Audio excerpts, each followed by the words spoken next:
Hello and welcome to another video.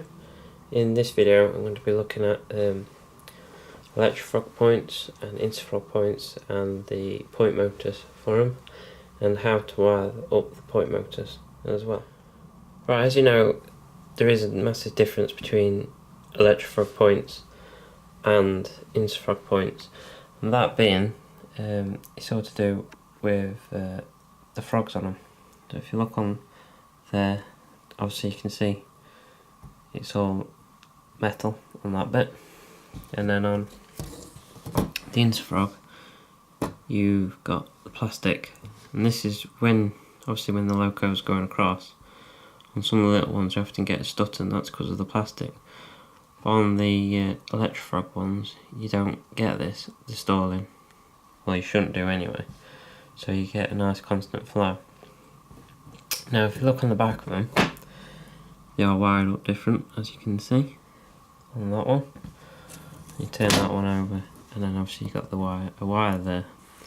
Now the wire there is to change the polarity of the frog, depending which way the blade is switched. And also these are joined up there as well, and that's the difference between them, you see, on them. But to wire them up, normally Insulfrog points and going to the Electrofrog points, this little bit of wire here, I tend to use a little bit of that, and then you have to solder across that joint to that one, and that one to that one. And then you have to make sure you cut them off, cut them, so then you don't get any shorts on that bit. And as you can see on here, there's isolated fish plates, and that's because it's all to do with, obviously like I said, it's to do with the frog. So when the engine is going that way, obviously you've got, say that's the red, and that's your black on that one, so thing, but also that's all black on the black as well, so that's all the same. So when the switch is switched that way, and then you switch on the point motor, switches it changes the polarity, so then that goes to red, and then that one goes to black, if that makes sense, on that front.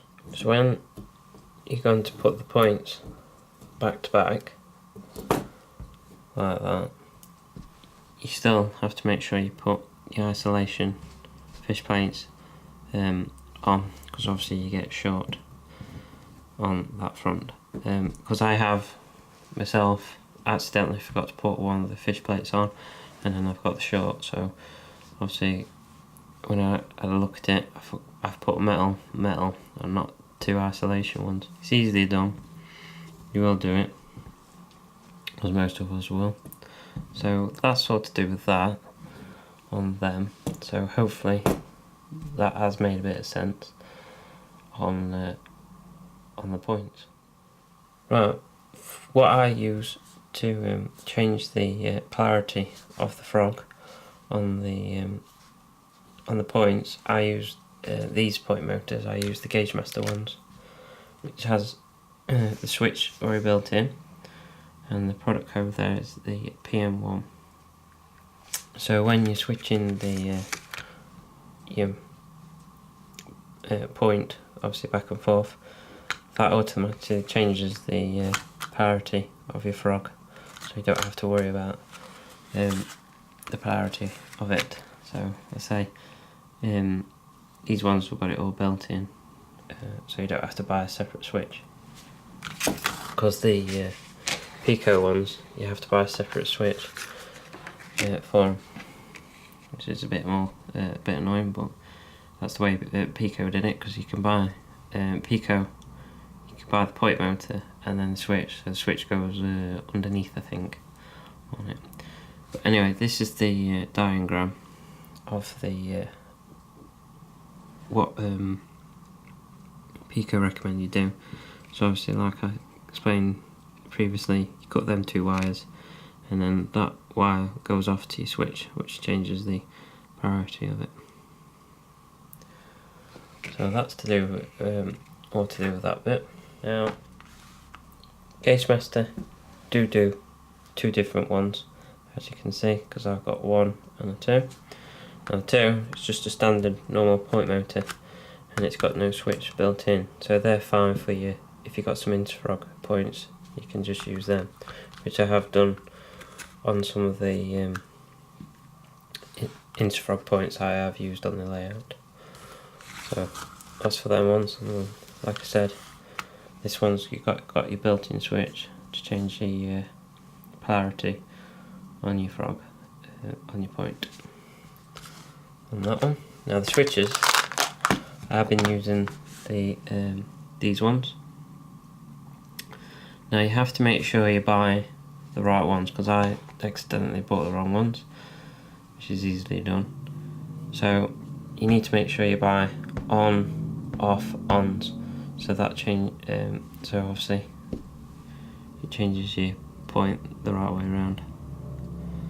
So that's the code for these ones. For them. Right, what I've been using for the points to control the power for them is I bought the Gaugemaster pack, and it came with obviously the wires. So it came with black wire, the red wire and green wire, and also the transformer and the capacitor discharge unit, 3 point motors and 3 switches, because this is what started me off on sorting it all out. Right, this is what the unit looks like.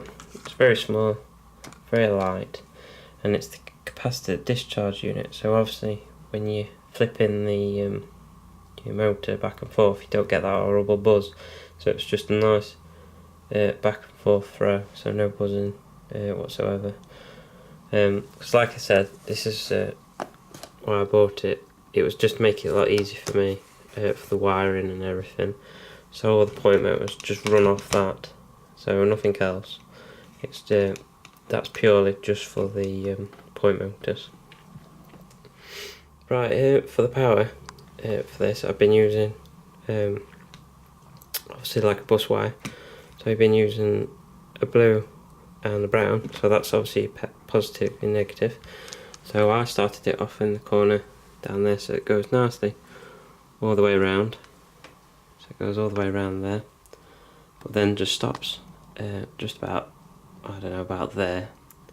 But the blue goes all the way around, so that carries on all the way around the layout, and then it goes to about there and stops.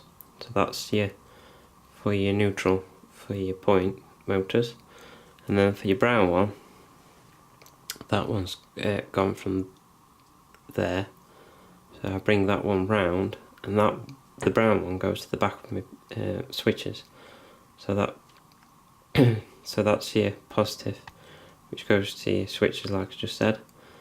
So that just spares it off over there, sorry, to them, and I've done it for all of them, so that saves you a bit of wiring for that. Hopefully that's makes sense what I mean. So that's everything to do with that. Now, to wire up obviously them, the easiest way was to write it down so you can see what wire goes to what, because this is what it looks like on the back, you see, like that. So obviously start over here, so your A and your B go to your switch, and then obviously your C is your earth, which is your neutral, which goes to your power for your point motors for that one, and then your D and your E goes to your power for your track, so it's your power bus for your track, and then F is your frog, which goes obviously underneath your point, sorry, which goes to that on that one. So in the next bit you'll see this wired up to how that's meant to be. Oh, and as I said it, the middle of your switch, the middle of it goes to the plus of your power bus for your point motors on that one. And if you're wiring up the Insulfrog points, which is just the standard one, that's all you have to do is obviously A and B to your switch, and then C obviously goes to the power of your power bus for your point motors for that one. Right, as you can see, here's the point motor and switch all nicely wired up. So all the wires are all done, all soldered on. So if you can see on the point motors, you'll see where's my finger? You know, A, C, D, E, F, B. So that's that on them. So that's the same as what I wrote down on there. So everything that goes to everything on there. So, oops. So this wire here, so that one goes to the switch, and then so does this one. So them two go to the switch, and then this one here, grab all of it. That one there will go to the power bus of the negative, and then them two will go to the power bus of the DCC. So obviously that will go to the positive, and then that one will go to the negative, and then the green wire will go to your frog on your point. And now go into your switch, obviously them two wires go to the red one goes to that one, and then obviously that one to that side, and then the middle one will go to the positive of your power bus for your point motors. Now I've done back of the point, as you can see, so they're all soldered on there, and the only thing I've got left to do is to cut them, and then everything on there will be done. And there's the wire for the frog on that one. So the next time you'll see it, it should hopefully all be up and running and working. Right, as you can see, that's the point motor now in place underneath the baseboard. And as you can see, that's the neutral wire, and that goes to the power bus for the point motor, which is there. And then the positive one, which is over here, you can see it's connected onto there, which goes to the switch underneath. And just go back a bit. Oh. And there's the positive and the negative for the DCC power bus going to the point motor, and then as you can see the green wire then goes to the frog of the point just there. So that's all that done, and then I'll show you it working on the other side. So there you can see the point motor now in situ on this side of the baseboard, and it's all nicely working. So that's all fully done, and the only thing left to do is cut the poles off, but I'll do them once I've fitted the rest of the point motors for down here. Now for the holes, as you can see, I've marked them up when I'm drilling them, and excuse me, what I do, where has it gone, is, I'll do it on this one, either side of the switchblade, I mark it there, and I mark it there, and I mark it on either side of this, because roughly it's in the centre, and then I move it and do the same for this side and that side. And then I get a ruler and draw it up, and then I mostly get the middle where the mark I need to drill a hole in between. Now I use a 6mm drill bit to do it, and then to make the hole a bit bigger I use one of these ones where you can drill it in, and then you just push against it and it takes the rest of it off. So that's what I do roughly on these. It seems to work. It's what I've done on the rest, and that's how I found it the best way to do that anyway. So that's it for this video. So I hope it's helped a little with people starting out on doing the point motors and electrofrogs and that. A little bit more understanding anyway. So hope you enjoyed it, and thank you very much for watching, and I'll see you again soon.